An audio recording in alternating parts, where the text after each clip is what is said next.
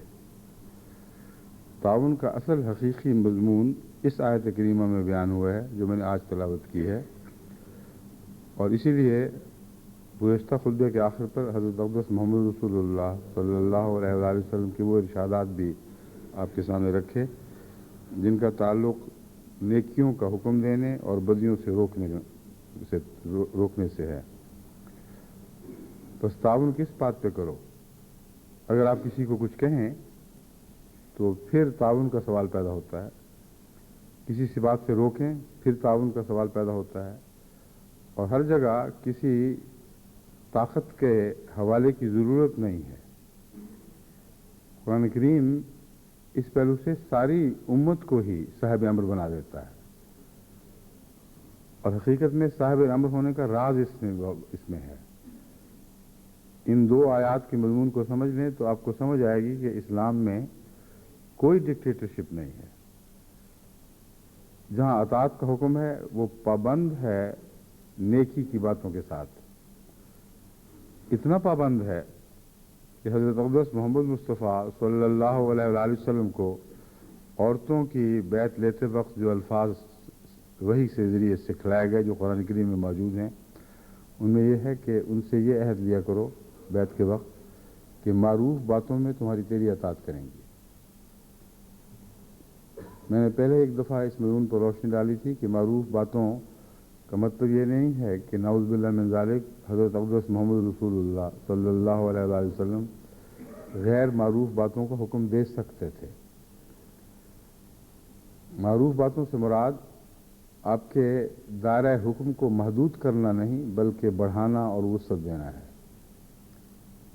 قرآن کریم میں جو اوامر اور نواہی ہیں جو براہ راست اللہ تعالیٰ کی طرف سے تمام بنی نوع انسان کو مخاطب کرتے ہیں یا مومنین کو مخاطب کرتے ہیں، ان کے علاوہ بھی بہت سی نیکی کی باتیں ہوتی ہیں جو ان کی تشریحات سے تعلق رکھتی ہیں، اور براہ راست تشریح کا حوالہ دے کر کی جائے یا نہ کی جائے، ہر اچھی بات کی بنیاد قرآن کریم میں موجود ہے، اور یہ بحث اٹھانے کی ضرورت نہیں کہ قرآن کریم کی فلاں آیت میں یہ بات اس طرح ہے اس لیے اس کے تعلق میں تمہیں میری ہدایت پر عمل کرنا چاہیے۔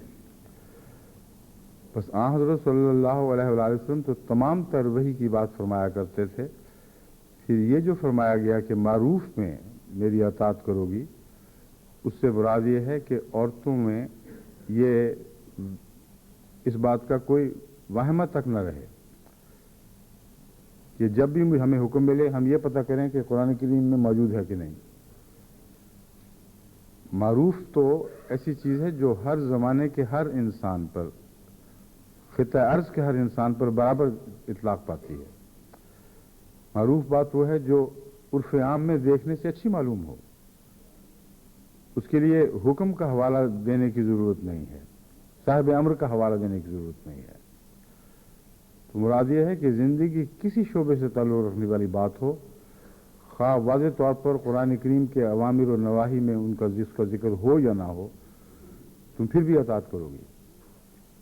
اور اوامر و نواہی میں اطاعت کے لیے تو لازم ہے کہ ہر مومن جو بیعت کرتا ہے وہ ضرور اطاعت کرے، کیونکہ اس کی بیعت ہی اللہ کے ساتھ ہے، وہ سب کچھ بیچ بیٹھتا ہے خدا کے حضور۔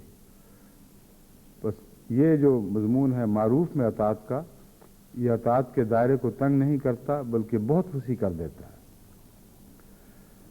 جو بات میں آپ کو سمجھانا چاہتا ہوں وہ یہ ہے کہ جب تمام امت کو صاحب امر بنایا گیا ہے، اور قرآن کریم کی مختلف آیات سے پتہ چلتا ہے کہ خدا تعالیٰ امتوں کو اپنا جانشین بنایا کرتا ہے۔ آیت استخلاف میں بھی آن حضرت صلی اللہ علیہ وآلہ وسلم کے تمام نیکوکار غلاموں کو جو آخرت پر ایمان لاتے ہیں اور نیک عمل کرتے ہیں، ان کو ایک خوشخبری دی گئی ہے کہ ہم تمہیں اپنا خلیفہ بنائیں گے یا زمین میں خلیفہ بنائیں گے، جیسا کہ پہلوں کو بنایا۔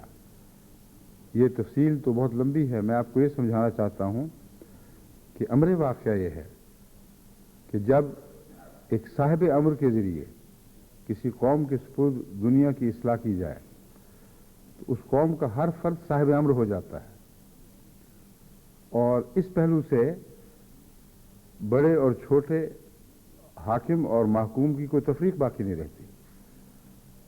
اس کی شرط یہ ہے کہ ہر شخص نہ ہی امر بالمعروف کرے اور نہ ہی عن المنکر کرے، ہر شخص اچھی باتوں کا حکم دے اور نیکیوں کی طرف بلائے۔ اب نبی اور کیا کرتا ہے؟ یہی تو کرتا ہے، لیکن نبی ان معنوں میں بھی مامور ہے کہ اس کے سامنے بات سمجھ آئے یا نہ سمجھ آئے، انسان کسی قسم کا کوئی اعتراض نہیں کر سکتا، کوئی پس و پیش نہیں کر سکتا۔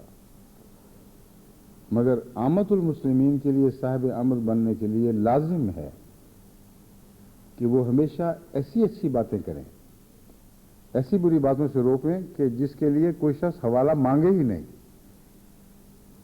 اور قرآن کریم کی نیکیاں دراصل تمام تر اسی نوع سے تعلق رکھتی ہیں، مگر بعض اپنی نوع کے اندر ایک ایسا مقام حاصل کر لیتی ہیں کہ ہر کہنے والے کو یہ سمجھانے کی طاقت نہیں ہوتی کہ یہ کیوں تمہارے لیے مفید ہے۔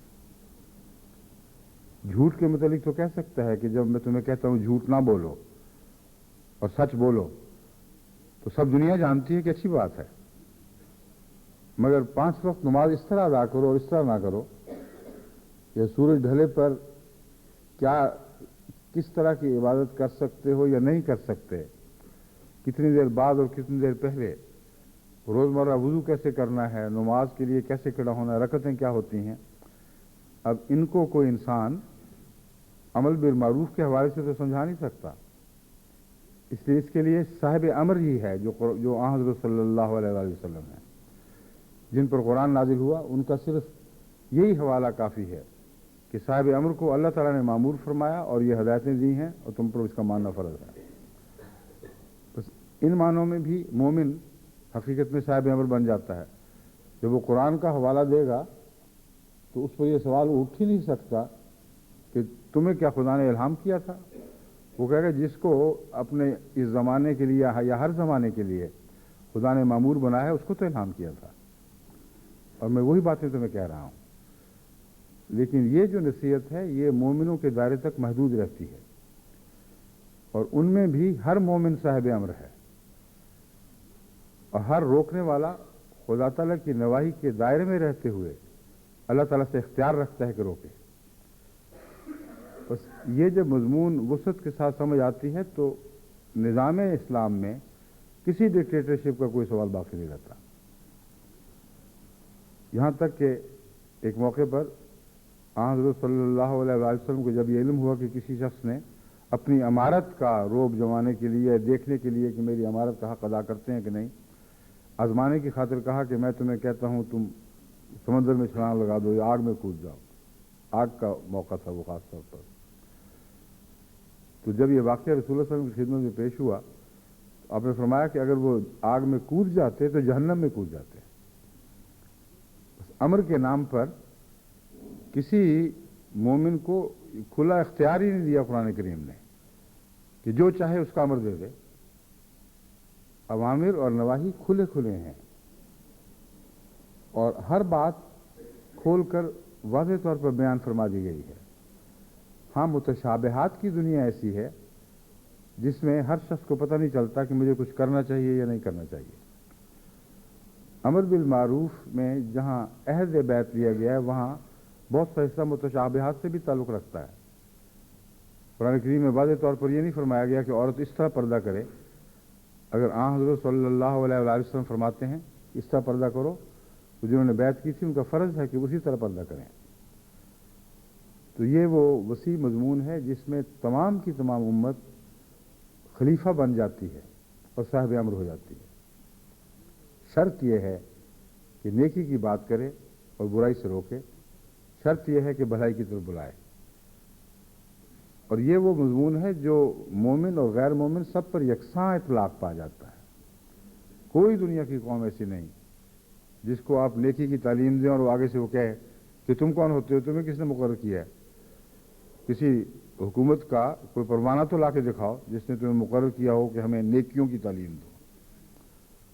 بے بس ہو جائے گا، نہیں کرے گا، زیادہ سے زیادہ عمل نہیں کرے گا،